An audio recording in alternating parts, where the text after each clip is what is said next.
About the Pune Grand Tour and what it's going to entail for the cyclists that are going to be participating. Sure.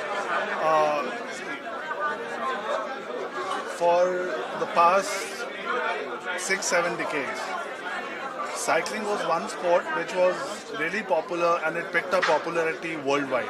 India was somewhere missing in.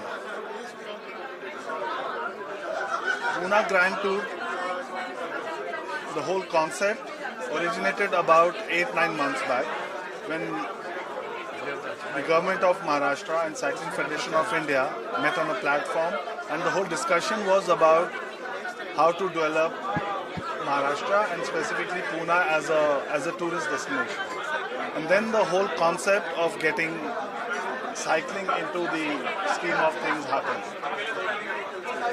The Pune administration, Cycling Federation of India sat down and they discussed how Tour de France, Giro d'Italia have brought tourism of that country to the level.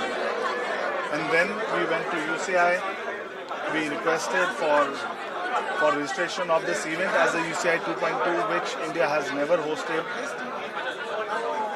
And we were successful in getting this event to India.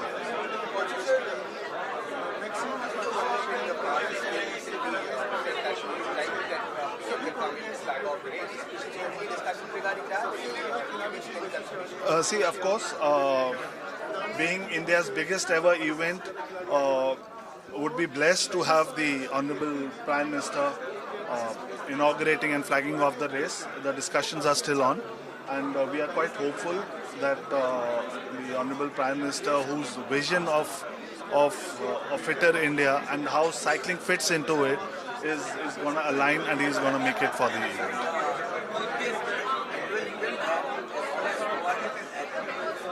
Yes, of course.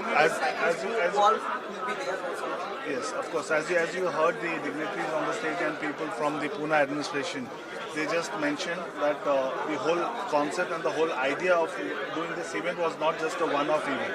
The idea is to bring it to the level of the Tour de France and the Giro d'Italias and all the world tour events. So that is the concept and the idea that we brought in, and this is not going to be a one-off event. This is definitely going to go into many years, and we are hopeful and we are.